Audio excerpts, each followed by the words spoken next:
What's up, guys? Swift here. I'm doing my first ever Chicago Bears mailbag where I'm answering questions directly from you guys. I posted the question to the community yesterday, and now I'm going to go ahead and give you guys the answers to your questions. Let's get right into it.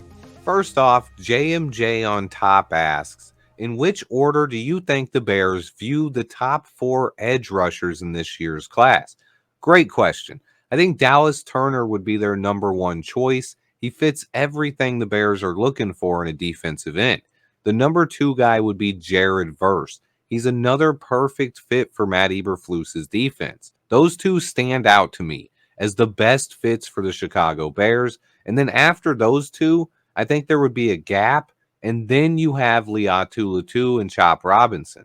Those would be the next 2 guys for the Bears. I think Chop and Liatu could be the best pass rushers in this class, but both lack the size and ability to set the edge in the run game that Matt Eberflus prefers. So to me, the top 2 are easily Dallas Turner and Jared Verse.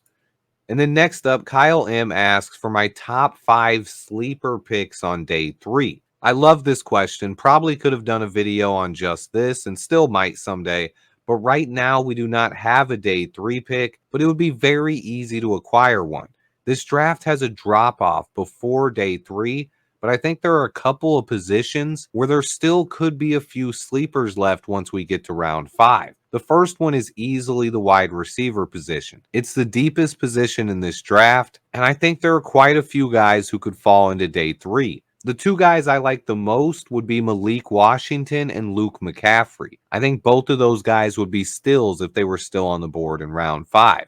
And then a couple of other names to mention at receiver: Taj Washington, Jacob Cowing, Cornelius Johnson, Isaiah Williams, and more. And then the other position I think could be ripe for sleeper prospects heading into day 3 is a position I've studied a lot this year, the center class. A couple of interesting prospects could fall to the 5th round.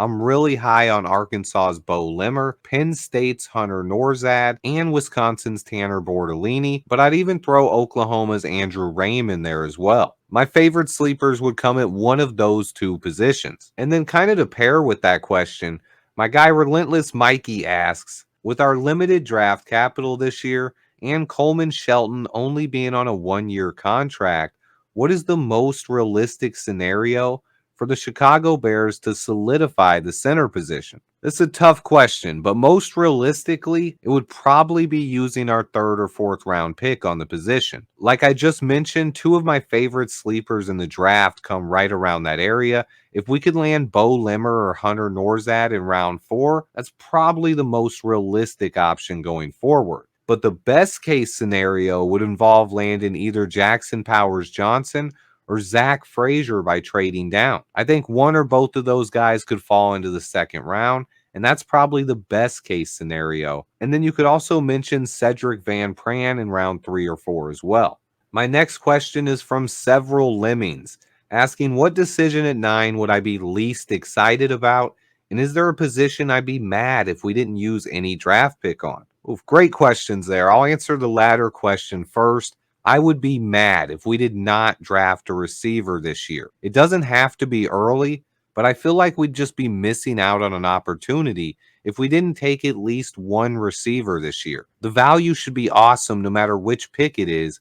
This class is just too stacked at that position. And then at pick number 9, the decision I'd be least excited about. I have to think about this. Honestly, I don't think there's a decision I'd be mad about. If we're talking about least excited out of the top guys who we could take, I would probably say taking Dallas Turner at number 9. I think it's likely if the Falcons don't take him, we could definitely take him at number 9. He fits everything we look for in edge rushers. I just personally like Jared Verse more. And if we were taking an edge, I would just prefer to trade down a couple of spots, pick up the extra pick, and take Jared Verse a couple picks later. Or even trade down much further, get a bunch of extra draft capital, and land Chop Robinson. Now, I wouldn't be upset with Dallas Turner. I'd probably really like the dude.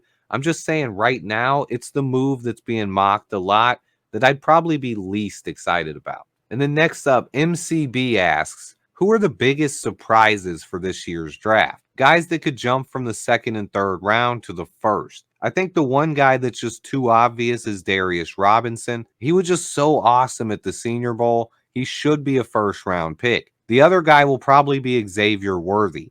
His 40 times will definitely cause him to move up teams' draft boards. And then we have Joel Thompson asking if adding a top tier defensive end can elevate the Chicago Bears to a top 3 defense. Another great question. He added that having a great defense and letting Caleb Williams be more of a game manager early on in his career would help him out tremendously. I do think that adding an elite pass rusher could vault our defense to a top 5 or top 10 unit. The problem is, I think the best route for that happening would have been in free agency or by trading for a guy like Hassan Reddick. Most rookie pass rushers don't come out of the gate and become 10 sack guys in their first season. So I don't know if drafting an edge rusher this year would do that. At least not yet. Maybe by next year it would. Maybe by next year it could. But overall, to answer the question, yes, I do think adding another top tier pass rusher at either defensive end or defensive tackle would elevate this defense to another level.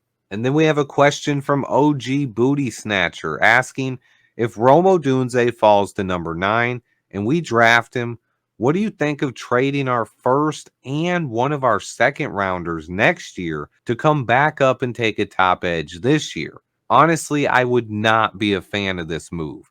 I get it. I understand the thought process, but I just couldn't get behind it from a value standpoint. I do not believe it would be the best way for the Bears to be better long term. Let me explain. This year's group of edge rushers is decent, but it's below average.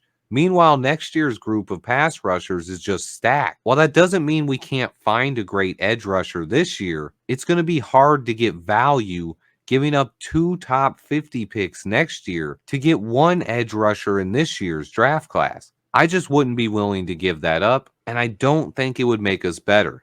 In this scenario, if we got Rome Odunze at 9, I wouldn't mind trading some capital for next year, but no way do I want to give up both a first and a second round pick. Also, I want to add, I just don't think there's much of a chance that Rome Odunze falls to pick number 9 anymore. I think he's looking more and more like a lock to go number 6 to the New York Giants. If you really want Rome Odunze to end up on the Bears, root for the Giants to take someone else or trade out of that spot. Okay, now let's rapid fire through the rest of the questions. My guy Immortal asks, who has the most onions to select quarterback MPJ from Washington? I'd say maybe the Seahawks do. I could see him staying in Seattle. And then Chad Jenkins asks if the Bears are the first team to luck into the first overall pick. They are not. And then Joseph Benton asks if the Bears have upgraded the team enough to make a run at the playoffs this year. I would say yes right now, but it's still really early, and we have to see how this NFL draft unfolds before making statements like that. And then there was one other question that I left out. Gilbert wanted to know how I felt about passing on Rome Odunze or Malik Neighbors and doing a Julio Jones type trade back with the Bills. I didn't forget about this one, but I'll be answering that question Monday with a mock draft featuring that scenario. Stay tuned to find out about that one. I appreciate everybody who watches. If you guys like this kind of video, let me know and we'll do more going forward. Please remember to hit that like button for me. Stay tuned. And until next time, bear down.